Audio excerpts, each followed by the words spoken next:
E olha, na Série A fazia tempo, viu, que São Paulo e Palmeiras não disputavam um clássico tão decisivo quanto o de ontem no Morumbi. Só um pontinho separava os times do Felipão e do Aguirre na briga pela liderança do campeonato. E aí? O Palmeiras levou a melhor, abriu vantagem na ponta e pôs fim a uma escrita que já durava mais de 16 anos.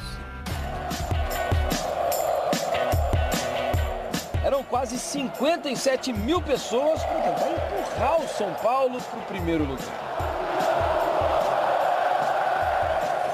Só que a primeira decepção do torcedor veio antes do jogo, quando viu o Everton, que voltava de lesão, subir para o campo como reserva.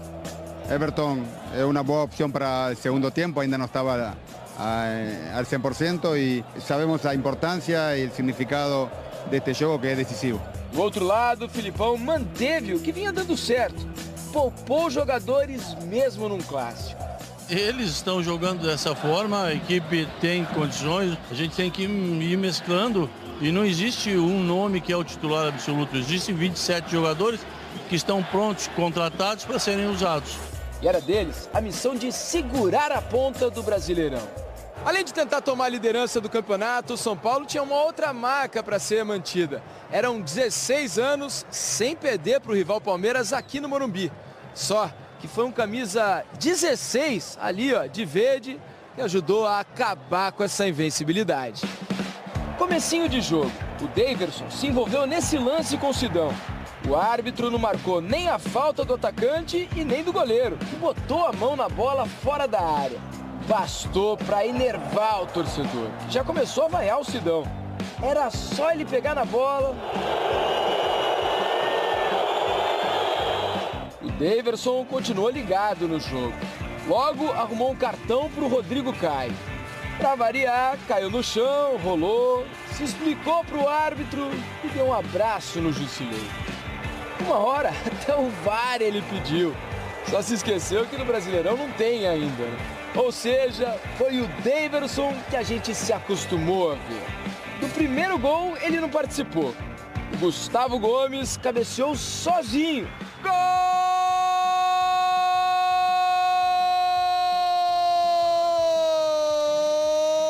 do Palmeiras! Mas comemorou acompanhado. Sabe de quem? Dançou e depois resolveu. Era um escanteio para o São Paulo. Olha no que deu. Tirou de soco. E agora o contra-ataque, hein? São 3 contra 2. A arrancada do Palmeiras. Vai tentando chegar o Mike. Aqui na direita o Johan vai passando grande bola pro Dudu. Ele, o goleiro, a batida na trave! Na trave, a bola não entra. Na sequência do lance, Mike cruzou e lá tava ele. Na área, Daverson! Gol!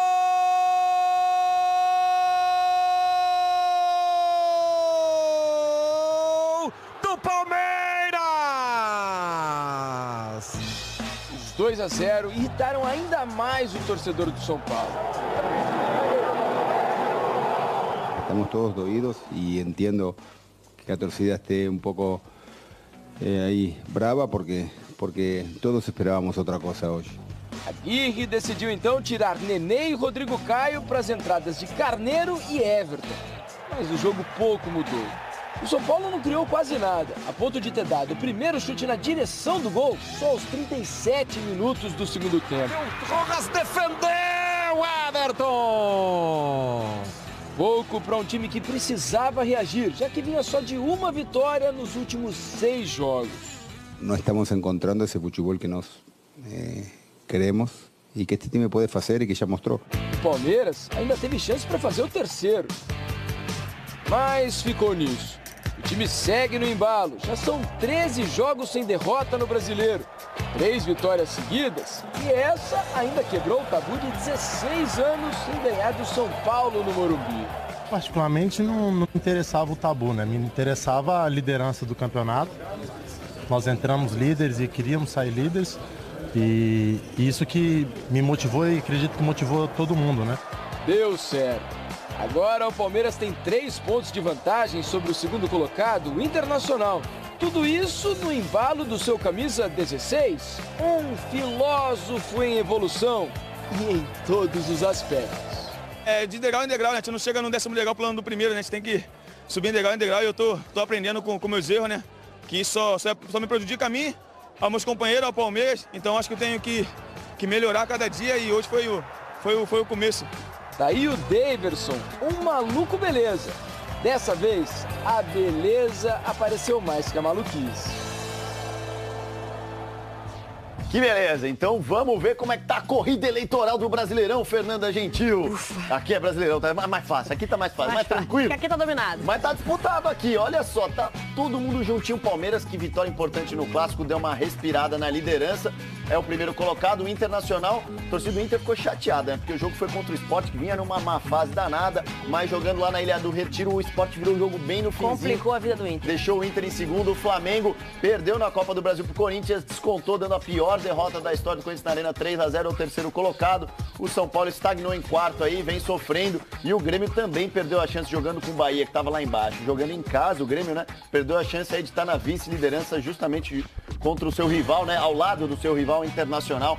Esse é o G4, G5 e o Atlético fechando aí na sexta posição. Fernanda, como está a área do desespero? Na parte de baixo não tem muita diferença não, viu? O aperto segue o mesmo. O Vasco é o primeiro ali com 30 pontos, um a mais só que o Vitória, 18º, mas empatado com o Ceará, que está na beirinha ali em 16º lugar. O Sport, como o Felipe bem disse, atrapalhou a vida do Inter, está em 19º, ainda segue com a vida bem complicada, 27 pontos, 10 a mais que o Paraná, esse sim já na 20ª posição, lanterninha. Agora, só para reforçar, eu falei que está disputado, o Vasco está na zona, tem 30 pontos, agora só 4 a mais que o Fluminense, que é o primeiro da segunda parte da tabela, né? Que é o 11º, ou seja, 4 pontos só entre o 11º e o 17º. Tá tudo em aberto. 2 vezes, Grêmio pega a River Plate e o Palmeiras pega o Boca Brasil contra a Argentina. Cruzeiro ficou no caminho, né, Fernando? Depois de muita polêmica, muita reclamação, saiu aplaudido pela torcida, tá fora, mas todos os times brasileiros jogaram em casa, né, Verdade. Fernando? O Palmeiras, o Grêmio, o Cruzeiro, todos decidiram em casa. O que a gente do Esporte Espetacular resolveu fazer? Ver se o apoio da torcida foi fundamental. Quem gritou mais, a gente foi lá conferir.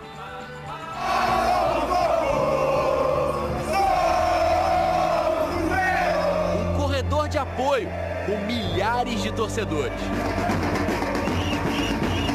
Na noite mineira, o volume já estava nas alturas horas antes de o Cruzeiro enfrentar o Boca Juniors, para encher o time de energia momentos antes de uma missão tão difícil, reverter em Belo Horizonte um placar de 2-0 que o Boca tinha conseguido em Buenos Aires.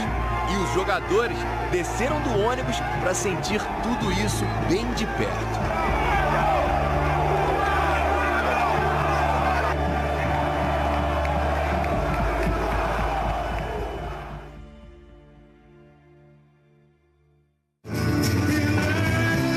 Porto Alegre, a trilha sonora já era de festa antes do jogo do Grêmio contra o Atlético Tucumã, por causa da vantagem de 2-0 no jogo de ida.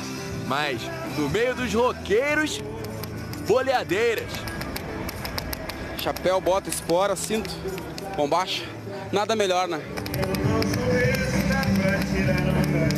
Eram os sons da enorme confiança gremista. É muita vontade de ser campeão de novo, entendeu? O Grêmio foi ano passado, fez a gente muito feliz. Esse ano tá com tudo para ganhar de novo. O homem das boleadeiras estava em casa, no território dos boleiros.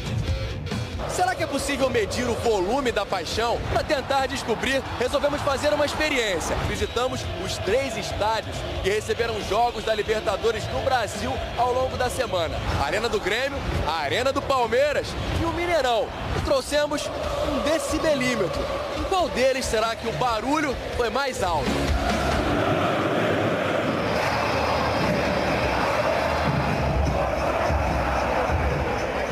Aqui a nossa torcida faz muito barulho, então é uma atmosfera gostosa de jogar aqui dentro da arena. Na Arena do Grêmio eram 47.304 torcedores. Em São Paulo, 37.950 pessoas encheram a arena empolgadas com a vantagem de 2-0 do Palmeiras no primeiro jogo com o Colo-Colo. É isso que nos move, né? A gente está aqui também pela emoção, somos seres humanos e vivemos de emoção também. E os 56.791 do Mineirão quebraram o recorde de público dessa Libertadores. Num jogo desses, a emoção começa já na entrada em campo dos times.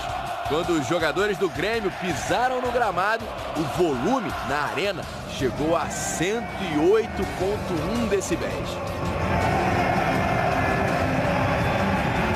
Só um pouquinho a menos do que fizeram os palmeirenses em São Paulo, 108,5.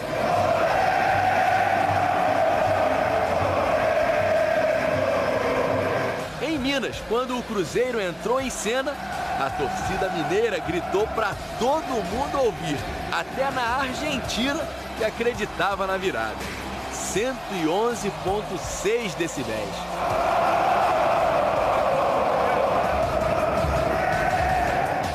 A plateia dos estádios conseguiu o que os astros do rock costumam fazer em shows. Em geral, entre 110 e 120, se você estiver a 2 metros da caixa de som.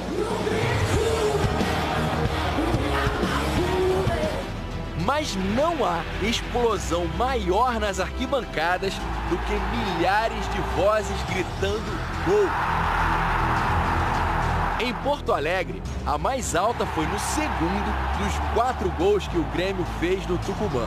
O do Cícero, de pênalti. 109,6. Agora, os gaúchos vão ter que soltar a voz para empurrar o time contra o River Plate na semifinal. O maior rival do River, o Boca, segurava o Cruzeiro no Mineirão até que Barcos fez um gol.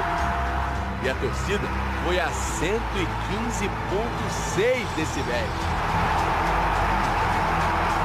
E depois gritou para reclamar do árbitro Andrés Cunha, do Uruguai, que anulou, alegando falta do Dedé no goleiro.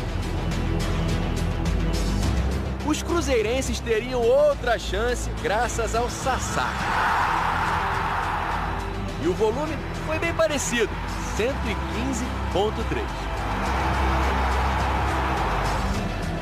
Mas com um empate em 1-1, os últimos sons do Cruzeiro na Libertadores foram aplausos da torcida para os jogadores e protestos contra a arbitragem. O apoio deles é fundamental. Infelizmente a gente lutou, não deu, mas quarta-feira a gente tem que estar com o mesmo apoio para a gente conseguir fazer um grande jogo. O Boca vai ser o adversário do Palmeiras nas semifinais. E o Dudu ajudou muito na classificação. Olha o gol!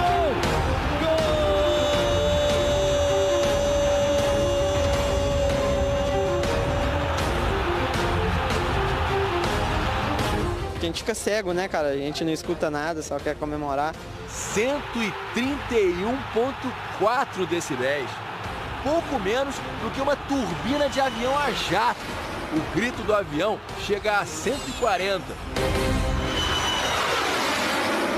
E os palmeirenses ainda continuaram gritando muito, porque o Borja, de pênalti, fez mais um. E voltou a marcar depois de 8 jogos, aliás. Como o Palmeiras teve a melhor campanha da primeira fase, sempre vai poder fazer o jogo de volta com a energia da torcida por perto, em casa. Às vezes a gente joga no Pacaembu por causa de alguma outra situação, mas não tem comparação, o ambiente é muito melhor para se jogar. Os estádios têm acústicas diferentes, isso influencia no teste, e não tem a pretensão de ter uma precisão científica. Mas o que dá para dizer com certeza é que em termos de energia, apoio e paixão, o resultado é um emocionante empate entre as 3 torcidas.